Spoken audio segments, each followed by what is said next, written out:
चीन की mobile handset company Xiaomi को बड़ी राहत मिली है। ये राहत मनी लॉन्ड्रिंग से जुड़े एक मामले में मिली है। अब क्या है ये पूरा मामला, जानने के लिए आपको हमारा ये विशेष रिपोर्ट देखना होगा। असल में मोबाइल हैंडसेट बनाने वाली चाइनीज कंपनी शाओमी कॉर्प पर मनी लॉन्ड्रिंग और टैक्स चोरी का मामला चल रहा था। इसके चलते भारत का आयकर विभाग यानी इनकम टैक्स डिपार्टमेंट ने शाओमी कॉर्प के करीब 37 अरब रुपए के फिक्स डिपॉजिट को फ्रीज कर दिया था। अब इसी रकम को रिलीज करने का आदेश दिया गया है। अब ये आदेश किसने दिया, ये जान लेते हैं। शाओमी कॉर्प पर मनी लॉन्ड्रिंग और टैक्स चोरी के मामले को कर्नाटक की अदालत में सुना जा रहा था। अदालत ने इस केस को सुनने के बाद कंपनी के फ्रीज किए गए फंड को रिलीज करने का आदेश दे दिया।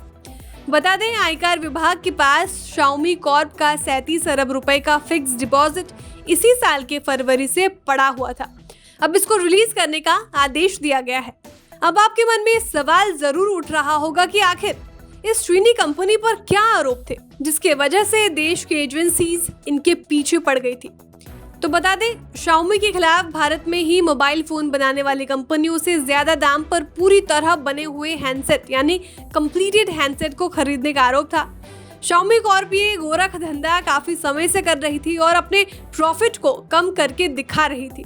इसी वजह से देश को हजारों करोड़ रुपए का चूना लग रहा था। बता दें, जब इस पर देश की एजेंसीज की नजर पड़ी तो पाया गया कि शाओमी इंडिया ने साल 2014 में से देश में काम करना शुरू किया था। शाओमी इंडिया चीनी बेस्ड शाओमी ग्रुप की सब्सिडियरी कंपनी है। साल 2014 में ही शाओमी ने अपना पहला फोन Mi 3 लॉन्च किया था। इसके बाद कंपनी ने कभी पीछे मुड़कर नहीं देखा। कंपनी पहले ऑनलाइन मार्केट में और फिर ऑफलाइन मार्केट में अपना दबदबा कायम कर ली। तभी तो आज के डेट में आप किसी के भी हाथों में स्मार्टफोन देखेंगे तो आप पाएंगे कि अधिकतर स्मार्टफोन इन्हीं चीनी कंपनियों के द्वारा बनी हुई है। अब इसके पीछे के कारण को भी समझ लीजिए। असल में ये चीनी कंपनियां भारत में कम कीमत में अधिक फीचर्स वाले फोन लॉन्च करती है। चूंकि भारत एक बड़ी आबादी वाला देश है तो यहाँ डिमांड भी ज्यादा है, तो स्वाभाविक सी बात है अगर किसी को सस्ते दर पर ज्यादा फीचर्स वाले फोन मिलेंगे तो जनता तो उस ऑफर का लाभ लेने में पीछे नहीं हटेगी। अब आइए केस पर। ईडी ने जांच में पाया कि शाओमी इंडिया चीन में अपनी मूल कंपनी यानी शाओमी ग्रुप को साल 2015 से ही पैसे भेज रही थी। शाओमी ने अपनी मूल कंपनी सहित 2 अमेरिका की कंपनी को 5,551.27 करोड़ रुपए भेज दिए थे। जब कंपनी से इस बारे में पूछा गया तो कंपनी ने बताया कि ये पैसे कंपनी ने रॉयल्टी के नाम पर भेजे हैं। अब जब शाओमी इंडिया ने इन कंपनियों से कोई सेवाएं नहीं ली तो पैसे भेजने की क्या जरूरत थी।